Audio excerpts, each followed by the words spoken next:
Branded. I hope आप अपनी life में अच्छा परफॉर्मेंस और प्रोग्रेस कर रहे होंगे।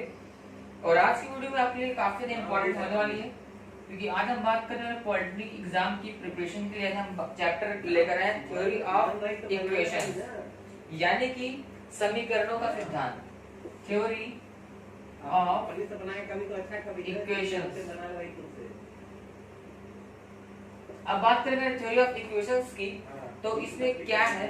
तो थ्योरी ऑफ इक्वेशंस एक ऐसा चैप्टर इसमें हम उन फार्मूले से बात करेंगे जिनके माध्यम से आप किसी भी संख्या के गुणनखंड को निकाल सकते हैं। साथ में से कई सारे टाइप्स वगैरह भी, यानी कि इसमें जो आपके मूल आने वाले उन मूल्यों का योग, उन मूल्यों का गुणा और डिफरेंट सारी चीजें हम जो है इस चैप्टर में सारी चीजें हम जो है जानने वाले, समझने वाले हैं।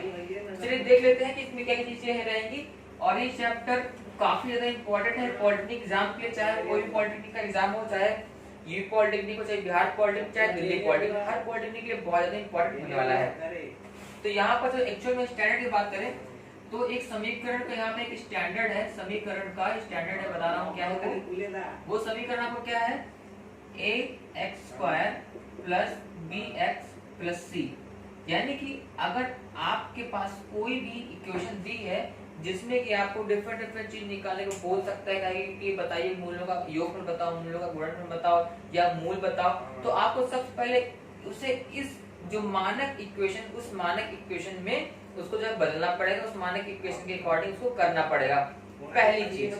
अब देखते हैं क्या क्या चीजें इसमें और हो सकती हैं। तो जैसे कि आपको मैं बता दूं, इतना आप समझ लेंगे। अब देखिए मूल, अगर आपका इस रूप में समीकरण है तो उसके मूल क्या बनते हैं? मूल, ठीक है, दो मूल बनते हैं। आप जान रहे हैं कि मूल कैसे होते हैं। तो जो भी आपकी चर संख्या है, यहाँ पर चर है x, चर संख्या में जितनी स्क्वायर यानी जितनी भी घातांक होती है, मैक्सिमम घातांक किसी भी समीकरण के उतने ही मूल होते हैं। जैसे कि यहाँ पर बात करें अगर x स्क्वायर की, तो यहाँ पर x स्क्वायर प्लस bx है, यानी कि यहाँ पर चर x है और साथ ही में x की मैक्सिमम घात है 2, यानी कि इसके दो मूल होंगे, ठीक है। तो मूल का एक इक्वेशन क्या होता है minus B plus minus √b² minus 4ac upon 2a, ये होता है इसका फॉर्मूला। अब देखिए दो मूल कैसे कैसे में, एक मूल है प्लस करने पर और एक मूल है माइनस करने पर, तो ये होगा उसका मूल का फॉर्मूला। पहली चीज क्लियर होगी। देन सेकंड चीज क्या होती है इसमें, अगर बात करें मूलों के योग, मान लेते हैं कि मूल आपके हैं अल्फा, मान लेते हैं कि मूल आपके अल्फा एंड बीटा है, तो मूलों का योग का फॉर्मूला क्या होता है? अल्फा प्लस बीटा और क्या होता है? माइनस b अपॉन a, और मूलों का गुणनफल बड़ा होता है c अपॉन a, ठीक है। तो इस तरह से जो है यहाँ पर मूलों का योग और मूलों का गुणनफल जो है इस फॉर्मूले के थ्रू आप जो है निकाल सकते हैं, ज्ञात कर सकते हैं। पहली चीज क्लियर हो गई। अब देखिए यहाँ पर जैसे कि मैं बात करूँ माइनस बी अपॉन, तो माइनस बी क्या है? माइनस बी है आपका x जो है उसका गुणांक, b क्या है? x का गुणांक, ठीक है ना। माइनस को लगा लेना, x का गुणांक हो गया और a क्या है? x² का गुणांक है। तो आपको इस तरह डिफरेंट फॉर्म में आपको लिखा हुआ मिल जाएगा, बट एक्चुअल फॉर्मूला ये कि माइनस बी अपॉन है और c अपॉन है।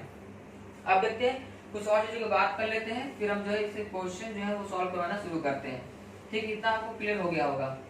अब देखते हैं कुछ और चीजें जो है इस चैप्टर से संबंधित महत्वपूर्ण चीजें, कि अगर आपको जो है मूल दिए हो, अगर मैंने कहा कि आपको मूल दिए अल्फा एंड बीटा, आपको मूल दिए हो और बोले कि बताइए इन दो मूल्यों से समीकरण जो बनेगा वो समीकरण क्या बनेगा, तो इसका फॉर्मूला होता है x² माइनस मूलों का योग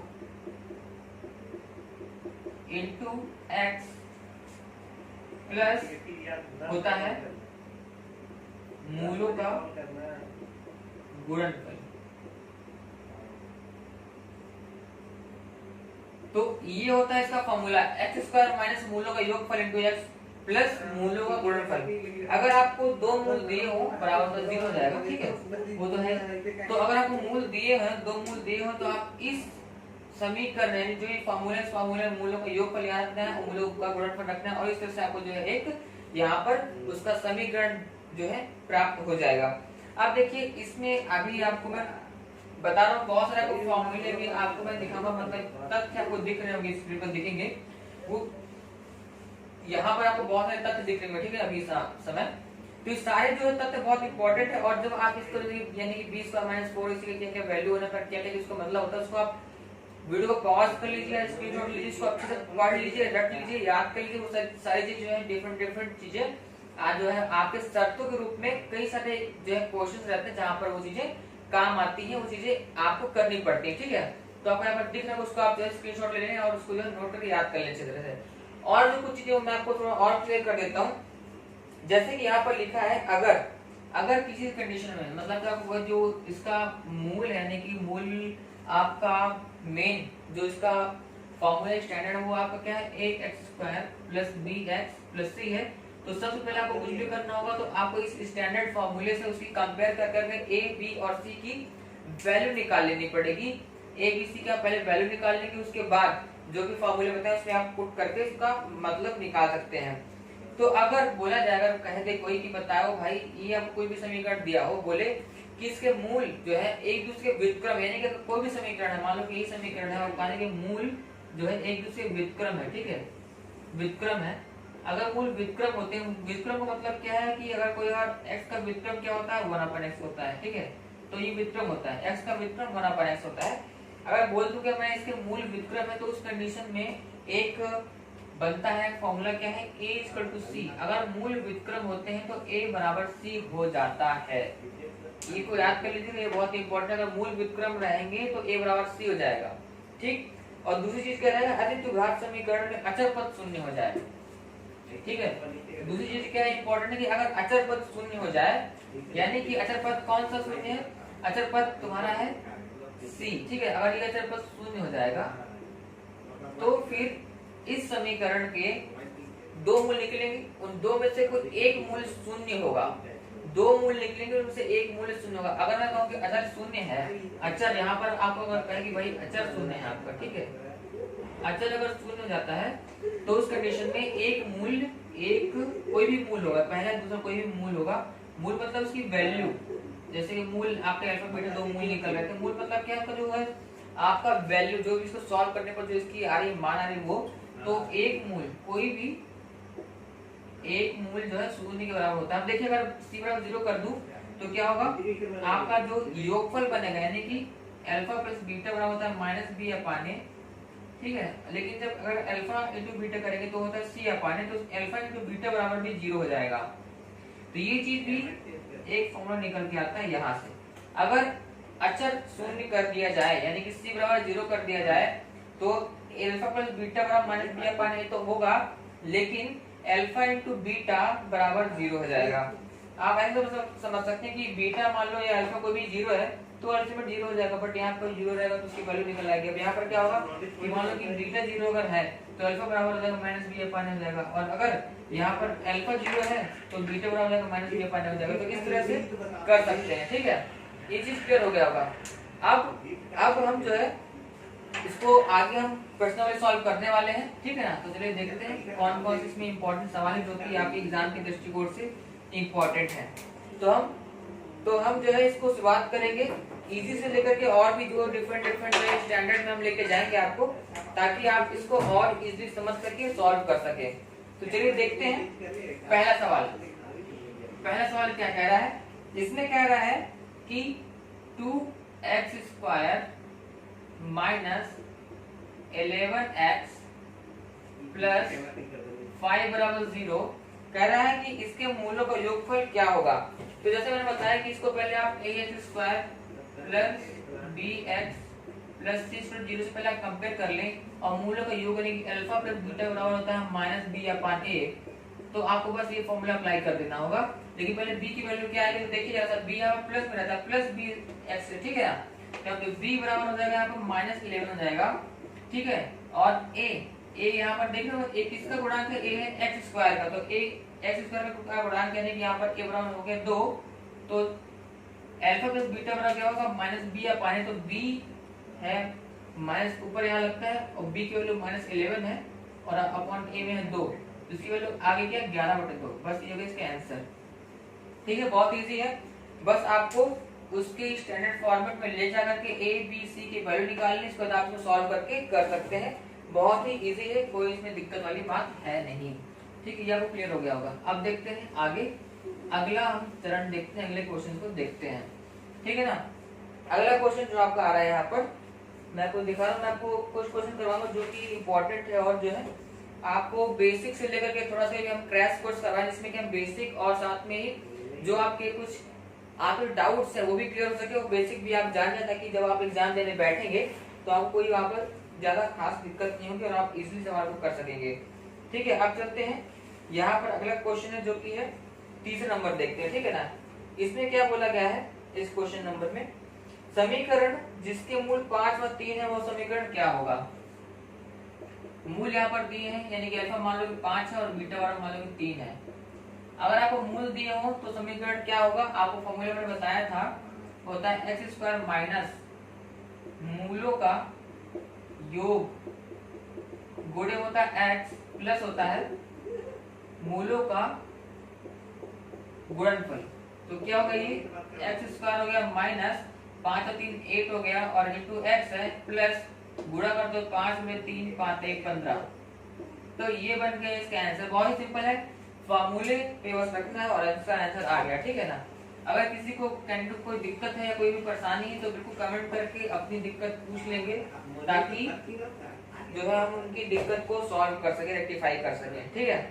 अब चलते हैं अगला क्वेश्चन यहाँ पर दिया है, वह वर्ग समीकरण जिसके मूल समीकरण आपको दिया है एक, आपको यहाँ पर क्वेश्चन दिख रहा होगा, बताना है यहाँ पर वह वर्ग समीकरण बताना है जिसके मूल समीकरण दिया है X square minus X plus 1 equal to 0 के मूलों के प्रतिलोम। प्रतिलोम मतलब होता है कि सिर्फ व्युत्क्रमी होता है। अब देखो यहाँ पर क्या दिया गया है, यहाँ पर भी एक फॉर्मूला जो बताया था उसके थ्रू आप इसको सॉल्व कर पाएंगे। X square minus X plus 1 equal to 0, ठीक है ना। इसका जो मूल आएगा, मान लो कोई मूल है अल्फा बीटा, कोई मूल आ रहा है, ठीक है ना, उस मूलों के व्युत्क्रम है, यानी कि उस मूलों के प्रतिलोम है, ऐसा समीकरण क्या होगा। तो अभी मैंने आपको बताया था कुछ देर पहले, मैंने आपको बताया हुआ था एक चीज फॉर्मूला, कि हमने कहा था कि अगर मूल जो है मूल अगर व्युत्क्रम होते हैं तो उस कंडीशन में a इक्वल टू c होता है। अब यहाँ पर दो समीकरण दिए हैं, यहाँ पर एक्चुअल में बात की है दो समीकरण की, एक समीकरण तो आपको ये दिया है और एक समीकरण जो आपको निकालना है, लेकिन दोनों में संबंध क्या है कि जो इसके मूल रहेंगे वो व्युत्क्रम रहेंगे, ठीक है ना। व्युत्क्रम यानी कि प्रतिलोम, वो प्रतिलोम में रहेंगे किसके, जो आपको निकालना है, जो आपको निकालना है क्वेश्चन मार्क, इसके मूल प्रतिलोम में किसके जो आपको निकालना है। अब प्रतिलोम होने पर क्या फॉर्मूला रहता है कि a बराबर होता है c के, यानी कि अगर आप यहाँ पर कंपेयर करके a निकालोगे तो यहाँ पर इस जो है ये, ठीक है, इसमें a क्या बनेगा, ए देखो ए रहेगा 1 रहेगा, यहाँ पर एक्स स्क्वायर का जो गुणांक क्या है 1 है, तो ए रहेगा 1 और तुम्हारा बी सॉरी सी यहाँ पर 1 है, सी क्या होता है, सी होता है यहाँ पर अचर जो कि है 1, यानी कि सी बराबर है 1, ये इसके लिए, ठीक है। अब मान लो कि जो समीकरण आएगा उसमें अगर a2 रहेगा, वो समीकरण मान लो ऐसा बने a2 एक्स स्क्वायर बने प्लस b2x प्लस c2 बनेगा, मान लो कैसा समीकरण बनेगा जो अज्ञात है। तो अब इस समीकरण में क्या चीज रहेगा, अब देखो a और c चाहिए यहाँ पर, तो देखो a और c कैसे निकलेगा, जो इसके दोनों के मूल व्युत्क्रम है, यानी कि जो a2 बराबर रहेगा, a2 किसके बराबर होगा, a2 व्युत्क्रम, क्योंकि a बराबर होगा c के, तो a2 इसका देखो ये समीकरण और ये हम दोनों की तुलना करेंगे, दोनों की तुलना कर रहे हैं यहाँ पर, इसका a2 व्युत्क्रम है क्योंकि दोनों के मूल व्युत्क्रम, इसका a2 बराबर होगा c1 के बराबर हो जाएगा और इसका c2 बराबर होगा a1 के। ऐसा क्यों कि a और c बराबर होते हैं, लेकिन यहाँ पर ये दोनों आपस में व्युत्क्रम होते हैं, इसलिए यहाँ a2 बराबर होगा इसका c1 के और c2 बराबर होगा इसके a1 के। तो यहाँ पर आगे वैल्यू आपको a2 की वैल्यू क्या आ गई 1 और c1 की वैल्यू आ गई 1, दोनों की वैल्यू आ गई। आप क्लियर हो गया ये चीज। अब देखो यहाँ पर इतना क्लियर हो गया, अब तुम समझते हैं a और c की अपनी वैल्यू आ गई, ठीक है ना। अब अपने को क्या बचेगा, यहाँ पर इतना क्लियर होगा, अपने a और c की वैल्यू अगर हमको इस फॉर्मूले में रखना है ax square plus bx plus c में अगर आपको रखना है तो हमको b की जो है वैल्यू और चाहिए। अब b की वैल्यू कैसे निकलेगी, तो b की वैल्यू क्या होगी, यहाँ पर आएगी -1, b की वैल्यू कितनी है कि -1 आएगी, ठीक है। तो आप रखोगे तो a2 की वैल्यू क्या है, a2 है 1 है गुणन एक्स स्क्वायर है प्लस बी की वैल्यू बी की वैल्यू कितनी है, यहाँ b2 है, इसकी वैल्यू -1 है, और यहाँ पर x है, प्लस c की वैल्यू 1, यानी कि हो गया x² माइनस x प्लस 1 बराबर 0। ये भी इसी के ही, ये जो संख्या आ रही है आपकी, ये भी यही संख्या आएगी, यानी कि ये दोनों समीकरण एक ही रहेंगे। ये जो इसका आंसर है वो आपका ये आएगा x² माइनस x प्लस 1 बराबर 0, ये आएगा इसका आंसर। ठीक है, अब कई लोग को डाउट होगा भाई a2 तो आ गया, c2 भी आ गया, बट b2 जो है उनको क्लियर नहीं होगा b2 कैसे आएगा। ठीक है, आएगा तो ध्यान रखिए एक चीज, जैसे कि आपको ये फॉर्मूला तो पहले से आपको जो है ये फॉर्मूला दिया हुआ था। ठीक है, x² माइनस x प्लस 1, और a2 का एक वैल्यू था और c2 की वैल्यू भी 1 थी। ठीक है, तो आप इसको यहाँ पर ये भी 0 के बराबर रहेगा जो फॉर्मूला रहेगा। अब देखो आप इसको यहाँ पर रखो सिंपल, तो क्या रहेगा यहाँ पर a2, ठीक है, a2 x², ठीक है, प्लस bx प्लस c2 बराबर 0, तो 0 कहीं कर दिया। अब देखो हमें अगर b2 वैल्यू निकाल के b2 जो हमने -1 लिया था, b2 कैसे -1 आएगा। ठीक है, अब देखो x² ये हो गया, माइनस x करो प्लस 1 बराबर 0 कर दो, और यहाँ पर जो तुम्हारा a2 इसकी वैल्यू 1 थी तो x² हो गया, और प्लस b2 कर दो, b2, ठीक है ना, b2 वैल्यू पता है नहीं, और प्लस c2 1 कर दो। ठीक है, ये से ये कटा, ये से ये कटा, तो तुम्हारा ये से ये कटा, तो b2 बराबर कितना आ गया, b2 बराबर आ गया, ये तो माइनस मतलब x कट गया, -1 बचा है। ठीक है ना, तो b2 आ गया -1। तो इस तरह से जो है दोनों फॉर्मूलों को, दोनों आपको मतलब दोनों जो वैल्यू आ रही थी, जो हमने एक माना हुआ था और जो को दिया हुआ, दोनों की भी 0 के बराबर रहेगा। जो इक्वल करने के बाद जो है आपने b2 वैल्यू -1 आएगी, जिसको हमने वहां पर रख दिया था। और वैसे ही आप समझ सकते हैं कि जब हमें a2 और c2 दोनों 1 1 आ रहा है, तो जो b2 रहेगा मतलब कि दूसरे जो b रहेगा वो भी आपका -1, इसके कंपेयर में सेम हो रहा है, क्योंकि यहाँ पे 1 है, यहाँ पे 1 है, तो ये जो बीच वाली संख्या वो भी इक्वल हो जाएगी। और b2 -1 आप वैसे भी समझ सकते हो, बाकी अगर आपको सॉल्व करके निकालना है तो आप b2 ऐसे करके कंपेयर करके b2 की वैल्यू भी निकाल सकते हो, जो कि -1 आएगी, और बाकी आपका आंसर भी हमने बता दिया है किस तरह से आपका आ जाएगा ना। ठीक है ना, तो इस तरह से ये वाला भी आपको क्वेश्चन समझ में आ गया होगा। आप चलते हैं अगले सवाल की ओर। अगला सवाल एक बहुत ही अच्छा सवाल है, जो कि कई एग्जाम्स में आता है। वैसे तो ये इस चैप्टर से ज्यादा संबंध नहीं रखता, लेकिन ये सवाल है बहुत ही महत्वपूर्ण। यहाँ पर दिया देखो, समझो क्वेश्चन देख रहा, ठीक है, क्वेश्चन देख रहे हो, 6 बराबर दिया हुआ है, समझना, अंडर रूट, ठीक है ना, अंडर रूट में यहाँ पर x दिया हुआ है, फिर है प्लस, फिर अंडर रूट है, फिर है x, फिर है प्लस, फिर अंडर रूट है, फिर है x, फिर है प्लस, फिर अंडर रूट है, फिर है x, इस तरह से करके इनफिनाइट तक गया हुआ है। ठीक है, आप कह रहे हैं तो बताइए भाई कि x की वैल्यू क्या होगी। ठीक है ना, तो बताना आपको x की वैल्यू क्या होगी। तो बहुत ही सिंपल है, दोनों पदों से वर्ग कर दो। आपने यहाँ पर देखा कि अंडर रूट के अंदर है, तो यहाँ पर वर्ग करेंगे आप, खटाक से वर्ग कर दो, इसका स्क्वायर कर दो और इसका होल ऑफ स्क्वायर कर दोगे, तो 6 का वर्ग करोगे क्या है, 6 से 36 हो जाएगा 36, बराबर यहाँ से ये कट जाएंगे, तो यहाँ क्या बचेगा आपका, बचेगा x plus under root x plus under root x plus under root x, इस तरह से ये बचेगा। ठीक है ना, ये तो कट गया। आप देखो थोड़ा दिमाग लगाने वाली बात है कि आप जो 6 की वैल्यू यहाँ पे जब आप नहीं था तो 6 की वैल्यू क्या थी, इसको जब नहीं किया था तो क्या थी 6 की वैल्यू, एक्चुअली 6 की वैल्यू थी अंडर रूट, ये चीज पूरी 6 की वैल्यू थी, और यही चीज आपको यहाँ पर दिख रहा है। देखो एक अंडर रूट कटने के बाद भी जो चीज बच रही है वो जो है आपको इनफिनाइट तक जो है वो एक्चुअल में क्या है, वो 6 की वैल्यू जो कि हमने दिए हुए नहीं जो दिया हुआ है 6 उसके बराबर हमको दिख रहा है, तो ये जो है इसके ये है इक्वल टू 6। आपने देखा बहुत इजी, दोनों का वर्ग किया, ये x बाहर है, लेकिन जो बचा वो भी 6 के बराबर हमको दिया हुआ, क्योंकि इनफिनाइट तक और एक कटेगा, मतलब एक और अगर काट हटा दो इसको, तो उसके बाद जो जाएगा वो भी 6 के बराबर हो जाएगा। तो अपने को ये कर देना है, देना का होगा 36 बराबर है x प्लस 6 कर दो, अब देखो कट जाएगा 30 हो गया बराबर x, तो x की वैल्यू हो गई 30। तो इस तरह से ये क्वेश्चन भी सॉल्व हो गया, बहुत इजी है, समझ आया होगा कि कैसे हमको जो सॉल्व कर लेना है इसको। अब आगे बढ़ते हैं, बहुत इजी क्वेश्चन, थोड़ा दिमाग लगाना है, थोड़ा समझना है, और बस आप कर ले जाएंगे उस क्वेश्चन को। ये सॉल्व हो चुका। अब एक और सवाल है, वो बहुत इजी सवाल है। यहाँ पर क्या दिया हुआ है आपको, 70 नंबर क्वेश्चन यहाँ पर दिया हुआ है, इसमें आपका x upon a minus B equal to दिया है y upon b minus C equal to दिया है z upon c minus a। तो कह रहा है यहाँ पर कि x plus Y plus Z की वैल्यू बतानी है। किसी बताने वाले x plus Y plus Z की वैल्यू क्या होगी। तो जरा इसी ध्यान रखना कि जब भी ऐसे दिया हो तो यानी कि आपको x y z तीनों का आपको वैल्यू चाहिए तभी तो आप जोड़ पाओगे कि नहीं। तो इसको मान लो आप अल्फा या किसी के बराबर मान लो, तो हम इसको मान लिए अल्फा के बराबर मान लिए। अब हम x की वैल्यू निकालते हैं तो x बराबर क्या हो जाएगा, अल्फा इंटू a माइनस हो जाएगा। ठीक, y बराबर क्या हो जाएगा, देखो ये सीधे यहाँ गुणा हो जाएगा, हम सिंगल सिंगल करके कर लोगे तो समझ में आ जाएगा, बहुत इजी, ठीक है। तो ये मतलब इस पे सम कर रहे हैं, x हमने किया तो a माइनस b हमने किया इसके बराबर अल्फा के, तो ये चीज यहाँ गया और गुणे में हो गया, तो x बराबर हो जाएगा alpha into a minus b। ठीक है, हम ऐसे करके कर ले रहे हैं, ठीक है।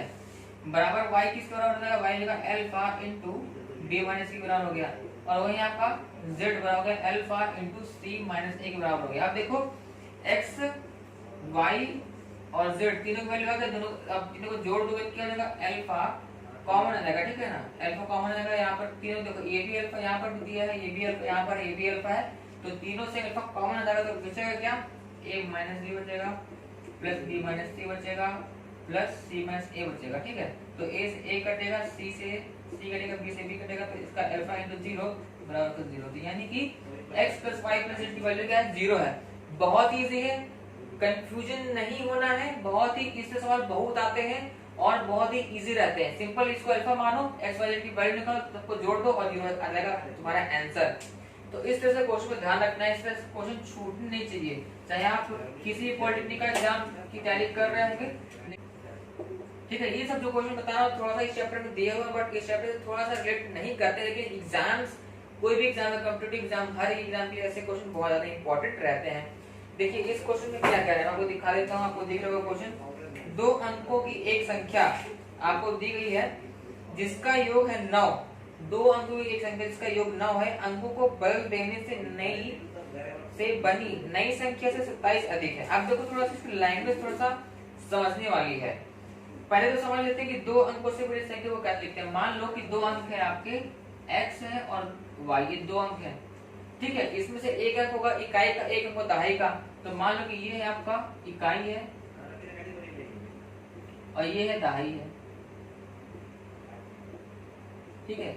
एक है इकाई और एक है दहाई, क्लियर हो गया। अब इकाई दहाई है, अब इससे संख्या क्या बनेगी, तो संख्या का फॉर्मूला होता है जो दहाई की संख्या, जो दहाई है उसमें थोड़ा करो 10 का, तो 10 इंटू एक्स प्लस वाई, ये होता है संख्या का फॉर्मूला। अगर 2 अंकों की संख्या है तो जो दहाई होगा उसमें 10 से गुणा होगा, ठीक है ना, और जो इकाई होगा उसमें सिंपल किसी का गुणा नहीं होगा, उसमें जुड़ जाएगा, तो संख्या का बने 10x प्लस वाई। अब बोल रहा है कि 2 अंकों की एक संख्या जिसका योग 9 है, यानी कि यहाँ पर दिया हुआ पहले से कि x प्लस वाई बराबर दिया है 9, तुमको दिया हुआ है, अच्छी बात है। प्लस साथ में एक उसमें और चीज बता रहा है कि अंकों को बदल देने से बनी नई संख्या से 27 अधिक है।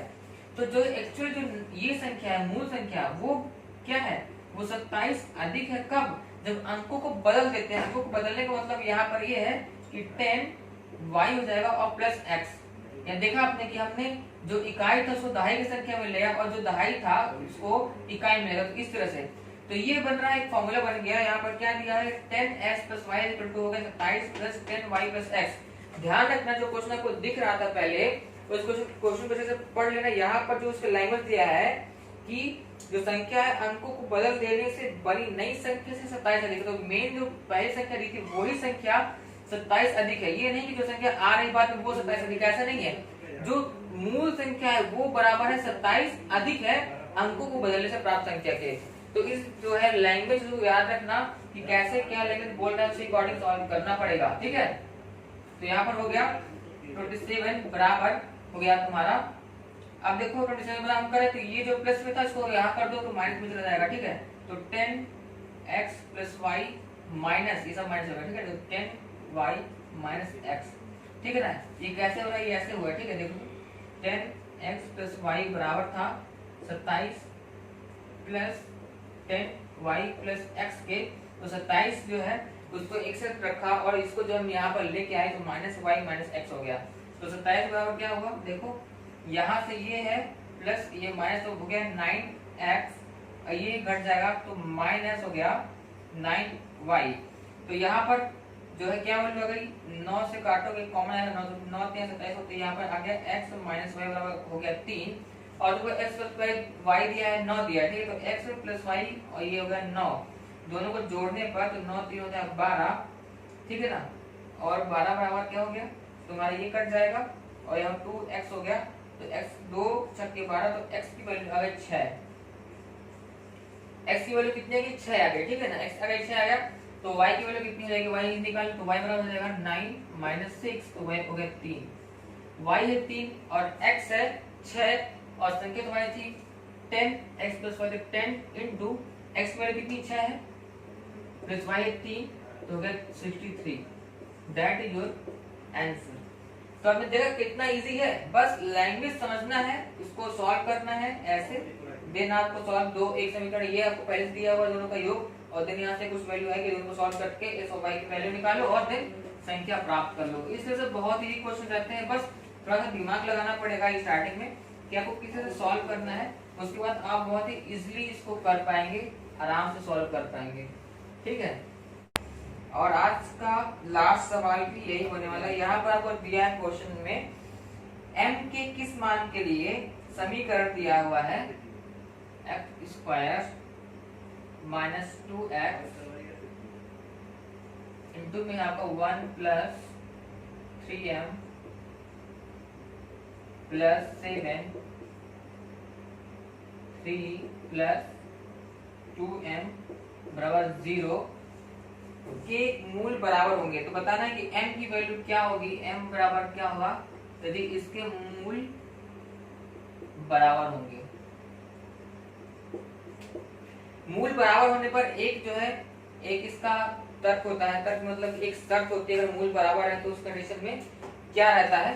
तो मैं इसी पहले आपको क्लियर कर देता हूं कि जब हमने आपको दिखाया था, कुछ आपको हमने यहाँ पर बताए थे पहले कि यहाँ पर कुछ आपको जो है याद करने, कुछ इंपॉर्टेंट शर्तें हैं, कुछ महत्वपूर्ण बातें को आप याद कर लेंगे तो ऐसे क्वेश्चन आपसे बिल्कुल बन जाएंगे इजिली। अगर मूल बराबर होते हैं तो b स्क्वायर बराबर होता है 4ac की, ये वहां पर लिखा हुआ है, ठीक है ना। ये होती है शर्त, अगर मूल बराबर है तो b स्क्वायर बराबर होता है 4ac। आप देखो यहाँ b स्क्वायर क्या होगा, तो इसको simply a square plus bx, यहाँ पर से 8x square plus bx plus c equal 0 से आप एक बार कंपेयर करो इसको, ठीक है। कंपेयर करने के बाद b जो है b क्या है, x का गुणांक, तो x का गुणांक देखो -2 इंटू 1 प्लस 3m, ये x का गुणांक है, तो b स्क्वायर मतलब क्या हो गया -2 इंटू 1 प्लस 3m का होल स्क्वायर, b स्क्वायर बराबर 4ac, तो 4a यहाँ पर देखो x स्क्वायर का गुणांक है 1, तो 1 हो गया, 4a हो गया, और c, अब बात करो तुम c का, तो अगर हम बात करें सी, तो सी क्या है, सी है तुम्हारा अचर, तो यहाँ पर अचर क्या है, अचर तुम्हारा ये है 7 3 प्लस 2m, ये तो बन गया तुम्हारा b square equal to 4ac। अब जो तुमको सॉल्व कर लेना है तो सिंपल से स्क्वायर करोगे तो 4 हो जाएगा, माइनस माइनस प्लस हो जाता है, और इसको कर दो क्या हो जाएगा, a square plus b square 3 3 9 हो गया, a square plus b square plus 2ab होता है, तो 2ab यानी 2 इंटू 1 इंटू 3 यानी 3 6 इंटू 1, तो 6m बराबर हो गया 4, यहाँ पर हो गया, ठीक है ना, देखते रहना चाहिए, ठीक है ना। और यहाँ पर देखो तो 3 7 21 हो गया, प्लस 7 दूनी 14 हो गया, 14m, 4 से 4 कट गया, यहाँ क्या बचा 9m square plus 6m plus 1 बराबर बचा 21 प्लस 14m। आप क्या करो, सबको इधर लेके आ जाओ, सबको सॉल्व करना है तो इधर लेके आओ, मान ले आते हैं, तो हो गया 9m स्क्वायर, ठीक है ना। देखो 6 ये m है और ये प्लस का 14 है, यहाँ आएगा तो माइनस का 14 हो जाएगा, -14 प्लस 6 बराबर होता है माइनस का 8, -8m, ठीक है। ये हो गया 21 प्लस का इधर आएगा माइनस होगा, तो -21 प्लस 1 तो माइनस का 20 बराबर 0। अब देखो यहाँ इतना क्लियर हो गया होगा, ठीक है। अब देखो तुम्हारे पास ये बन के एक द्विघात समीकरण, इसको सॉल्व कर लेना है, बहुत ही इजीली है सॉल्व करने। इसको चाहो तो तुम वैसे भी सॉल्व कर सकते हो, -b plus -b square minus 4 करके, बाकी तुम ट्रेडिशनल मेथड भी यूज कर सकते हो, जो मैं यूज करने वाला हूँ अभी। तो इसमें यह कि 9 और 20 से गुणा करते हैं तो 9 और 20 से गुणा करेंगे कितना, 9 18 गुणे 10 तो 180 आया। इसको तुम गुणनखंड करो तो 2 से करें 90 बना, 2 से करें 45 बना, फिर 5 से करो, ठीक है। तो यहाँ 9 है और 9 से कर लो। यहाँ पर वैसे तो 3 3 9 से करोगे बट कोई दिक्कत नहीं, क्योंकि यहाँ पर जो है 3 3 9 ही आएगा, यहाँ 5 तो उससे कोई दिक्कत है नहीं। तो पुराने यहाँ पर 8 देखो, 9 दूनी 18 और 5 दूनी 10, तो क्या बनेगा यहाँ पर 9m² माइनस 8m है ना, तो 9 दूनी 18 तो माइनस 18m प्लस 5 दूनी 10 10m माइनस 20 इक्वल टू 0 हो गया। अब देखो बहुत इजी है, यहाँ पर 9m कॉमन हो जाएगा तो m माइनस 2 प्लस यहाँ पर कितना कॉमन आएगा, 10 कॉमन आएगा, m माइनस 2 इक्वल टू 0। तो यहाँ पर क्या आएगा 9m प्लस 10 और दूसरे क्वेश्चन में बनेगा m माइनस 2 इक्वल टू 0। तो ये आ गया तुम्हारा। अब देखो इसमें हमको ये आ गया, यहाँ पर m इक्वल टू 2 हो जाएगा। तो हमको चाहिए क्या था इस क्वेश्चन में, इस क्वेश्चन में चाहिए था कि बताना है, अपने को बताना है कि m की वैल्यू क्या होगी। तो यहाँ पर m की 2 वैल्यू आ गई, ठीक है ना, m की 2 वैल्यू आ गई। कौन कौन सी वैल्यू आ गई यहाँ पर, एक तो गया m बराबर इससे आ जाएगा, m बराबर 2 हो जाएगा, और इससे आ जाएगा m बराबर हो जाएगा माइनस 10/9। ये कैसे हो जाएगा, देखो 9m प्लस 10 बराबर 0, ये होता है। अब देखो यहाँ से क्योंकि मूल से जब भी मूल लिखा है तो इसको 0 के बराबर करो, इसको 0 के बराबर करो, तो ये सिंपल है, माइनस 2 वहां प्लस हो जाएगा। अब देखो यहाँ पर किए तो तुम्हारा क्या होगा, 9m रखो इस साइड में और 10 को वहां पे तो माइनस 10 हो जाएगा, प्लस का था m करोगे तो माइनस 10 बटे जगह 9, ये जो मैंने यहाँ पे लिखा हुआ है। तो ये हो गया तुम्हारा m की 2 वैल्यू आ रही है, 2 आ रही है और माइनस 10/9 आ रहा है। तो इस तरह से जो है ये चैप्टर जो था आपका बहुत ही इंपॉर्टेंट, जिसमें था हम समीकरणों के सिद्धांत पढ़ रहे थे, ये चैप्टर यहीं पे खत्म होता है। और एक क्रैश कोर्स है, जो भी कैंडिडेट्स हैं जो कि किसी भी पॉलिटेक्निक से हैं या किसी कंपनी की तैयारी कर रहे हैं, हाई स्कूल बेस पे जो भी पढ़ना चाह रहे हैं, ठीक है ना, तो उन सभी के लिए वीडियो बहुत ज्यादा इंपॉर्टेंट है। और आपको तुरंत इस वीडियो को शेयर कर देना है ताकि जो भी कैंडिडेट्स हैं, ठीक है, जो की प्रिपरेशन करना चाह रहे हैं, कर रहे हैं, उनको जो ये वीडियो फ्री वीडियो मिल पाए और बेहतर ढंग से तैयारी अपनी कर सके और अच्छा भविष्य प्राप्त कर सके। हमारी वीडियोस देखने के लिए आपका दिल से बहुत बहुत धन्यवाद, thank you very much branded. और मैं बता दूं कि हमारे चैनल पर हमने फिजिक्स का भी पूरा चैप्टर खत्म करवाया हुआ है, हाई स्कूल की फिजिक्स खत्म करवाई है, पॉलिटेक्निक वालों के लिए भी करवाया है, और साथ में ही आपके लिए मैथ के भी यहाँ पर जो है लगभग यहाँ पर हमने 4-5 चैप्टर खत्म हो चुके हैं। तो सारी वीडियो आप देख लीजिए ताकि आपको और ढंग से चीजें क्लियर हो सके। तो आज के लिए बस इतना ही, और चैनल को सब्सक्राइब करें, शेयर करें, लाइक करें, कमेंट करें। Thank you so much branded हमारी वीडियो देखने।